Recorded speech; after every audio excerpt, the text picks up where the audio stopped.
Dear students, in this lecture we will discuss about series parallel combination of resistors. हम ये देखेंगे इस lecture में कि कैसे दो या दो से ज़्यादा रेजिस्टर्स सीरीज में कहलाते हैं और किस तरह के कनेक्शन में दो या दो से ज़्यादा रेजिस्टर्स पैरेलल में कहलाते हैं। तो सबसे पहले हम सीरीज कॉम्बिनेशन को देखेंगे। तो let me put the heading series, या मैं कहूँ रेजिस्टर्स इन सीरीज। ठीक है, रेजिस्टर्स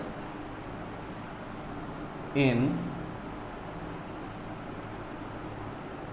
सीरीज। हमने कहा रेजिस्टर्स इन सीरीज, तो इसका मतलब एटलीस्ट 2 रेजिस्टर्स हमारे पास होनी चाहिए।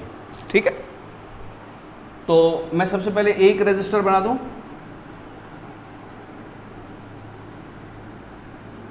ठीक है, ये जो जिगजैग है ये आप कितना भी बना सकते हैं। ठीक है, 2 3 4 5 6। ठीक, ये बहुत ज़्यादा बार बना दिया तो इसका मतलब ये नहीं है कि रेजिस्टेंस की वैल्यू ज़्यादा हो जाएगी। ठीक है, ये जस्ट एक सिंबल है। तो एक रजिस्टर हमने बनाया, इसके 2 टर्मिनल हैं। सपोज इसका हम नाम रख देते हैं, ये A है और ये आपका B है। ठीक है, तो ये जो रेजिस्टेंस है इसकी वैल्यू हम कुछ भी लिख सकते, R1 लिख सकते हैं, यहाँ पर हम वैल्यू RAB लिख सकते हैं। तो मैं प्रीफर ये करूँगा कि मैं इसको लिखूँ RAB। RAB कौन सा रेजिस्टेंस है? जो इन 2 टर्मिनल्स A और B के बीच में है। एक और रेजिस्टर बनाते हैं साइड में हम, और उसका जो नाम लिखते हैं हम सपोज C and D। तो ये जो रेजिस्टर हो जाएगा ये हो जाएगा RCD। क्या बात समझ में आती है? तो 2 रेजिस्टर हैं, हमने दोनों साइड में बना दिए। अभी ये बिल्कुल अलग है। कब ये दोनों रेजिस्टर सीरीज में कहलाएंगे? ठीक है, तो ये समझ लीजिए ये जो 2 लेटर लिखे हमने A और B यहाँ पर, ये बेसिकली क्या है? टर्मिनल्स हैं। एक टर्मिनल ये है और दूसरा टर्मिनल ये है RAB का। इसी तरह से RCD जो है उसका एक टर्मिनल ये है और दूसरा टर्मिनल ये है D। क्या बात समझ में आती है? तो हर रेजिस्टर के 2 टर्मिनल्स होते हैं। जब वो सर्किट में कनेक्ट होता है तो नोड या जंक्शन बनता है। तो अब सर्किट में हमें इसे कनेक्ट करना है, हमको इसको सीरीज में कनेक्ट करना है। तो सीरीज में कनेक्ट करने का तरीका क्या होता है कि इसका एक टर्मिनल इसके एक टर्मिनल से कनेक्ट होगा। तो क्योंकि दोनों पास पास में, तो इसका दूसरा टर्मिनल इसके पहले टर्मिनल से ऐसे कनेक्ट कर दें हम।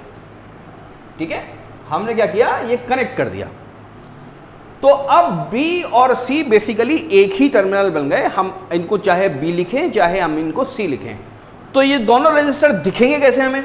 ये दोनों रेजिस्टर ऐसे दिखेंगे।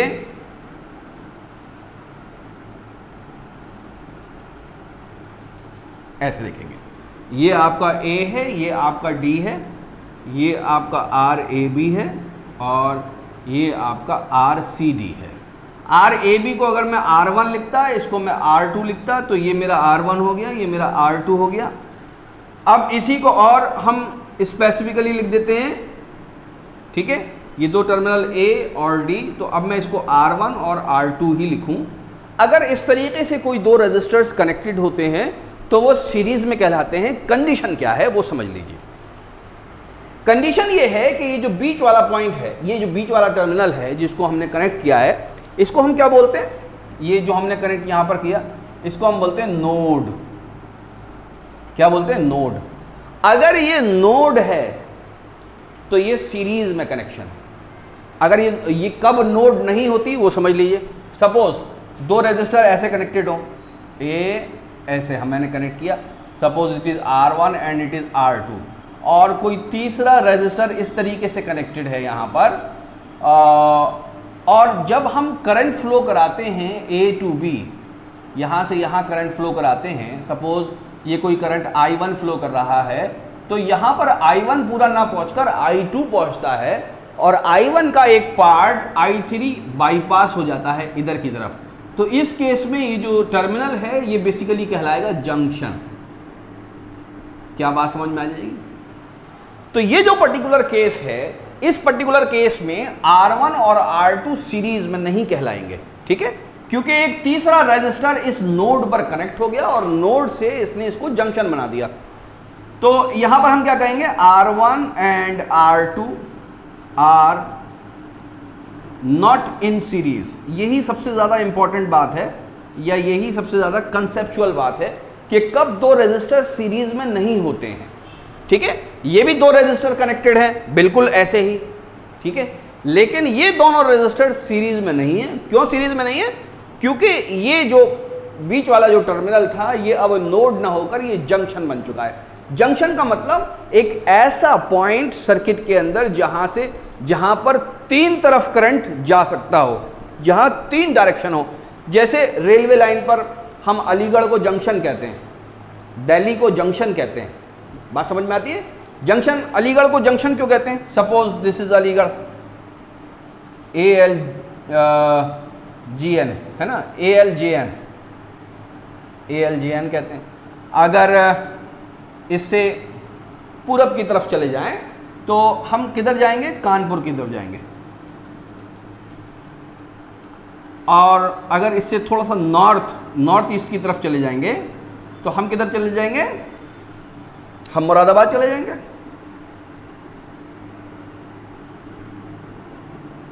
और अगर इससे ईस्ट की तरफ चले जाएंगे, सॉरी वेस्ट की तरफ चले जाएंगे, ये नॉर्थ वेस्ट था और ये आपका वेस्ट हो गया, तो हम किधर चले जाएंगे? हम दिल्ली की तरफ चले जाएंगे।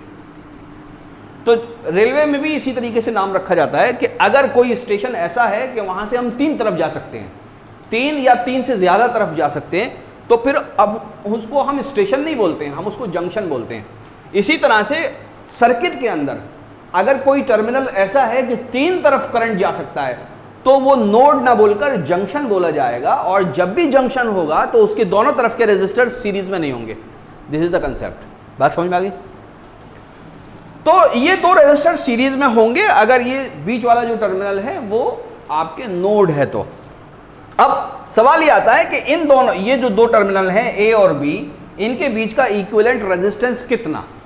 ये दो अलग अलग जो लिखे हुए हैं R1 और R2, इनके बीच का रेजिस्टेंस कितना? ठीक है, पहले मैंने उनको RAB कहा, फिर मैंने उनका नाम R1 रख दिया आसानी के लिए। तो मैं इनका इक्विवेलेंट सर्किट बनाता हूँ, इधर बनाता हूँ। ठीक है, ये कंसेप्ट समझ लिया आप लोगों ने? ठीक है, इसको नोट कर लीजिए, इसको मैं मिटा देता हूँ।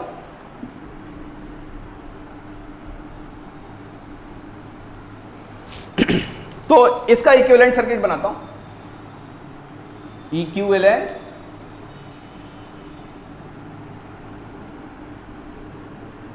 सर्किट। इक्विवेलेंट सर्किट इस पर्टिकुलर केस के अंदर क्या बनेगा कि मैं सिर्फ एक ही रेजिस्टर बनाऊंगा। यहां लिखूंगा A, ये पहला टर्मिनल, और फिर इधर लिखूंगा दूसरा टर्मिनल, और यहां पर मैं लिख दूंगा RAD, या मैं कह सकता हूं R इक्विवेलेंट, या मैं कह सकता हूं RSE, series equivalent RAD, resistance between A and D। किसके बराबर होगा? अगर ये दोनों रेजिस्टर सीरीज में हैं तो RAD बराबर हो जाएगा RAD और R इक्विवेलेंट और RSE। ठीक है, मैंने सारी ही चीजें लिख दी हैं। ये बराबर हो जाएगा R1 प्लस R2।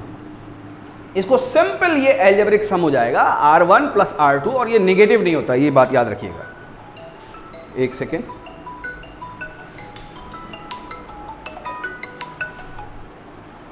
ठीक है। रेजिस्टेंस कभी भी आपके यहां पर नेगेटिव नहीं शो करेंगे हम। तो ये सीरीज में अगर तीन रेजिस्टर कनेक्टेड होते, 1 2 3, ठीक है, suppose R1 R2 R2 R3। हाँ, हेलो हेलो हेलो,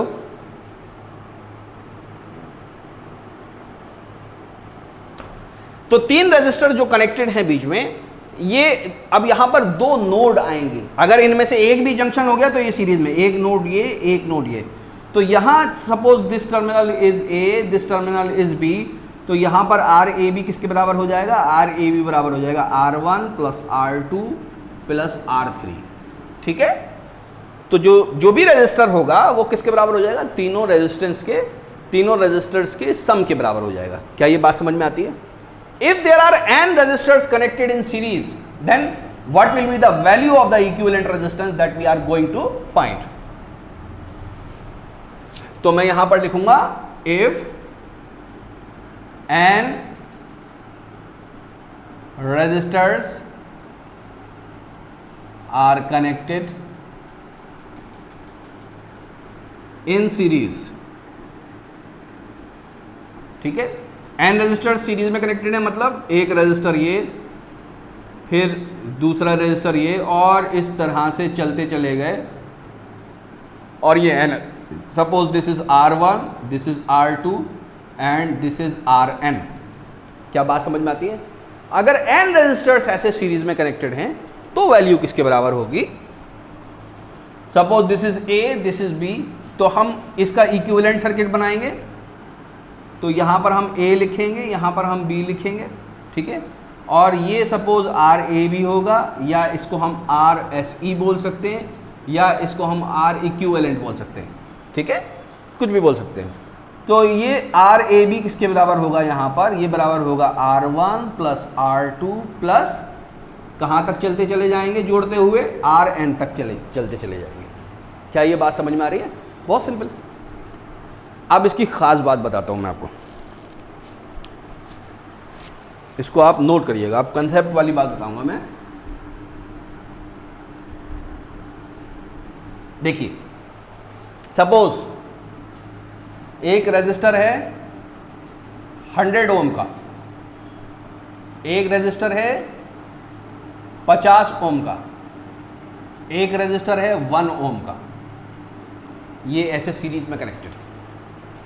तो इक्विवेलेंट रजिस्टर किसके बराबर हो जाएगा? अगर मैं बोलूं R इक्विवेलेंट, ठीक है, तो इस केस में R इक्विवेलेंट जो रजिस्टर होगा उसी को हम RSE भी बोल देंगे। सीरीज के लिए SE यूज कर देता हूं मैं कभी कभी, तो RSE बोल देते हैं। ये किसके बराबर हो जाएगा? 100 प्लस 50 प्लस 1। क्या बात समझ में आ रही है? कितना हो जाएगा? 151 ओम्स। अगर ये सब ओम्स में है तो ऐसे करके हम जोड़ देंगे। क्या बात समझ में आ रही है?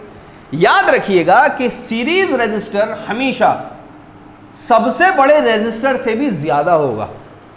ये जब हम न्यूमेरिकल करेंगे या ये किसी वक्त कंसेप्ट में ये बात आ सकती है कि रजिस्टर हम कैसे निकालेंगे। याद रखिए, जो सीरीज रजिस्टर होता है ये हमेशा ज्यादा होता है, सीरीज इक्विवेलेंट रेजिस्टेंस होता है, ये हमेशा ज्यादा होता है कोई से भी मैक्सिमम वैल्यू के रेजिस्टेंस, यानी R लार्जेस्ट से कह सकते हैं। जो सबसे बड़ा रेजिस्टर होगा उससे भी सीरीज रेजिस्टेंस ज्यादा आएगा। तो ज्यादा है ना, अगर इसमें एक भी खाली 50 हटा दें हम, सपोज यहां से ये 50 हटा दें, तो अब कितना आ जाएगा? अब आ जाएगा 101। RSE किसके बराबर आ जाएगा? 101। ये हमेशा ज्यादा रहेगा 100 से, जो सबसे बड़ा रेजिस्टर है उससे भी ज्यादा रहेगा, ठीक है। So in that way we calculate this resistor in series और इक्विवेलेंट रेजिस्टेंस इन सीरीज। क्या बात समझ में आती है? Okay, now let me discuss about resistors in parallel. ये इतनी बात क्लियर हो गई? तो अब मैं हेडिंग लिखूंगा रेजिस्टर्स इन पैरेलल।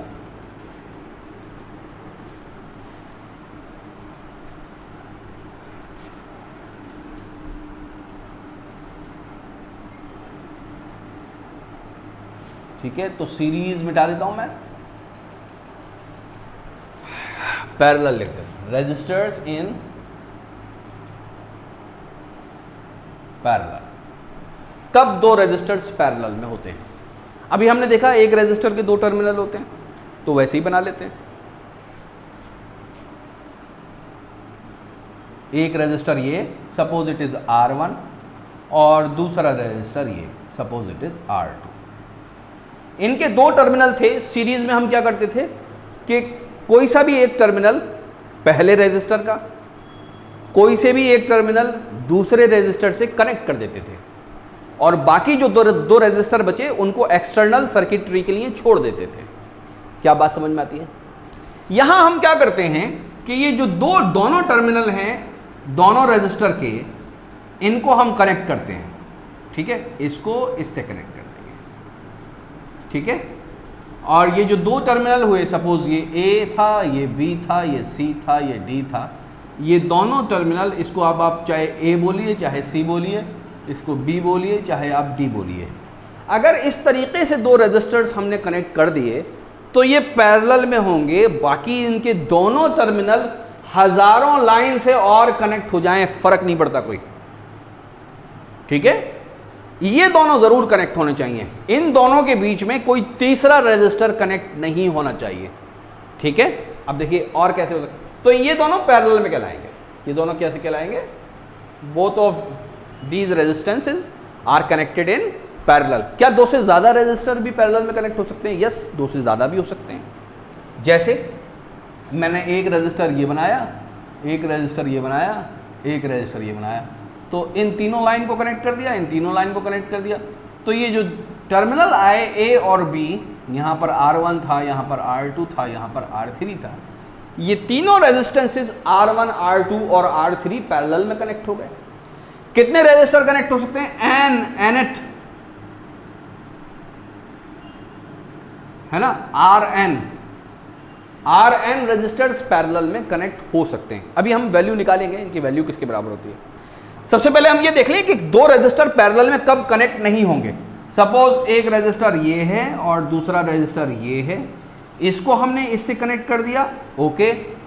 हमने क्या किया, यहां पर एक रेजिस्टर और लगा दिया और फिर यूं दे दिया, ये R1 है इसकी वैल्यू, ये R2 है, सपोज इसकी R3 है, तो R1 is not in parallel. याद रखिए, इसके लिए कह रहा हूं R1 is not in parallel with R2 और R3। क्या बात समझ में आ रही है? ये अब पैरेलल में नहीं होंगे। क्यों नहीं होंगे? क्योंकि इसका ये टर्मिनल यहां कनेक्ट होना चाहिए था, लेकिन बीच में ये R3 एक और रेजिस्टर हमने इंसर्ट कर दिया, तो इस पर्टिकुलर केस में ये R1 और R2 दोनों पैरेलल में नहीं होंगे। तो पैरेलल में कब रेजिस्टर्स होते हैं, कब नहीं होते हैं, ये जानना बहुत जरूरी है। क्या बात समझ में आती है? ठीक है, तो नाउ अब इसकी बात कर लेते हैं। When n resistors are connected in parallel, जब n रेजिस्टर्स पैरेलल में कनेक्ट होते हैं तो इक्विवेलेंट रेजिस्टेंस किसके बराबर होता है? सब बाकी सारी चीजों को उतार लीजिए, आप लिख लीजिए, मैं मिटा दूंगा, फिर ये मैं मिटा देता हूं, ठीक है।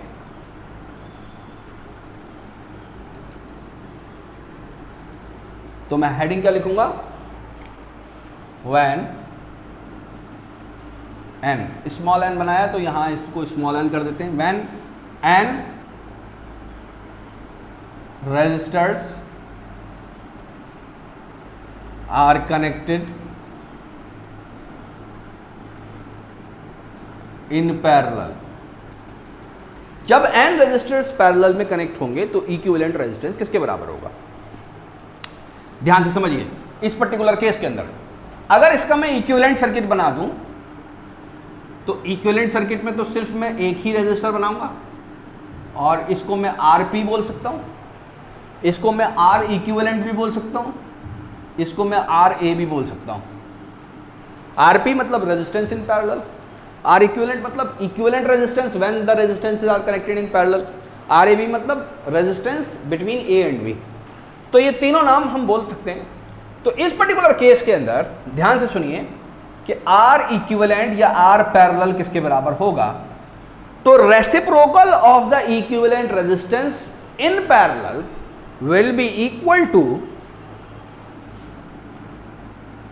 the sum of reciprocal of all the resistances।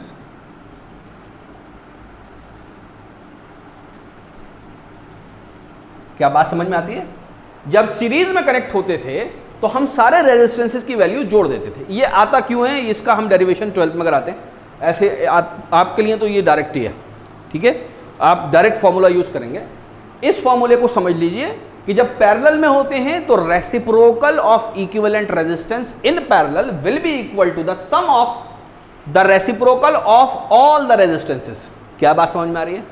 ठीक है, अब हमें तो RP चाहिए भाई, RP निकालना है हमें। तो RP कैसे निकालेंगे? तो इसको आप पलट दीजिए, यहां पर इसको ऊपर पहुंचा दीजिए, तो ये क्या हो जाएगा? 1/R1 प्लस 1/R2 प्लस कहाँ तक जल्दी चले जाएंगे? 1/Rn, और यहाँ पर हम पावर -1 लगा देंगे क्योंकि हमने यहाँ पर इसको फर्दर रेसिप्रोकेट कर दिया है। क्या बात समझ में आ रही है? ठीक है, नाउ स्पेशल केस देखेंगे हम। स्पेशल केस, इसके अंदर स्पेशल केस कौन सा? इसको मिटाऊंगा मैं, स्पेशल केस,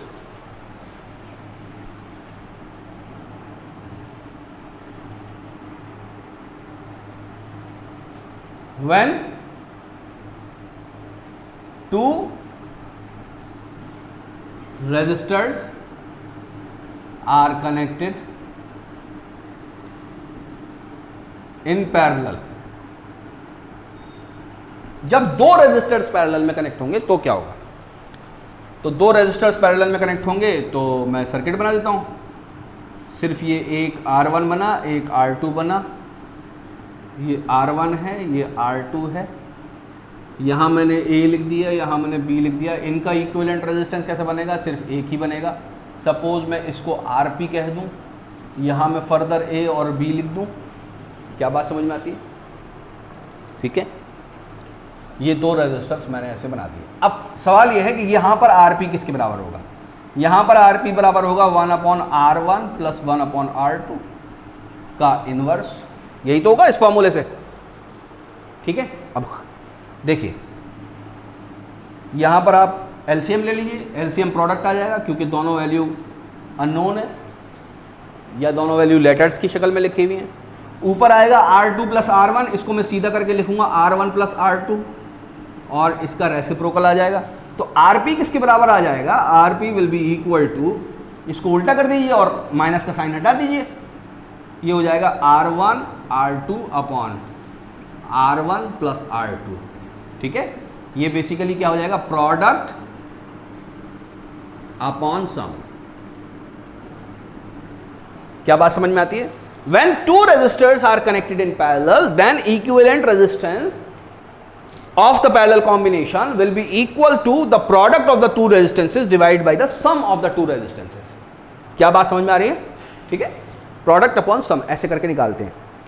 अब इसकी वजह से हम एक स्पेशल और पिकुलियर पॉइंट पढ़ेंगे हम पैरेलल में। ठीक है, होता क्या है? अब खास बात देखिएगा, सपोज एक रेजिस्टर 1 ओम का है और एक रेजिस्टर, सॉरी ये तो मैंने सीरीज बना दिया, मुझे तो पैरेलल बनाना है। एक रेजिस्टर 100 ओम का है सपोज और दूसरे की वैल्यू सपोज 1 ओम की है। ठीक है, और ये आपका A हो गया, ये B हो गया। इनका जो इक्विवेलेंट रेजिस्टेंस बना वो बना आपके ये RP। ठीक है, पैरेलल में तो हमने RP लिख दिया। अब किसके बराबर हो जाएगा? RP बराबर हो जाएगा प्रोडक्ट अपॉन सम। यही तो हो जाएगा यहाँ इस वाले फॉर्मूले से।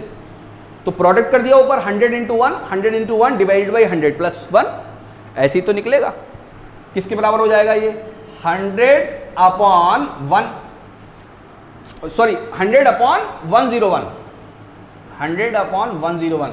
ये बताइए क्या ये लेस देन 1 है या नहीं? खास बात देखिएगा, जब हम पैरेलल में रेजिस्टेंस कनेक्ट करते हैं तो जो इक्विवेलेंट रेजिस्टेंस होता है या जो पैरेलल कॉम्बिनेशन का जो बाद में सबसे रेजिस्टेंस आएगा, रेजिस्टेंस की वैल्यू आएगी, वो क्या होगी? वो सबसे छोटे से भी कम होगी। तो पैरेलल कॉम्बिनेशन की ये खास बात है कि इक्विवेलेंट रेजिस्टेंस सबसे छोटे से भी कम आता है।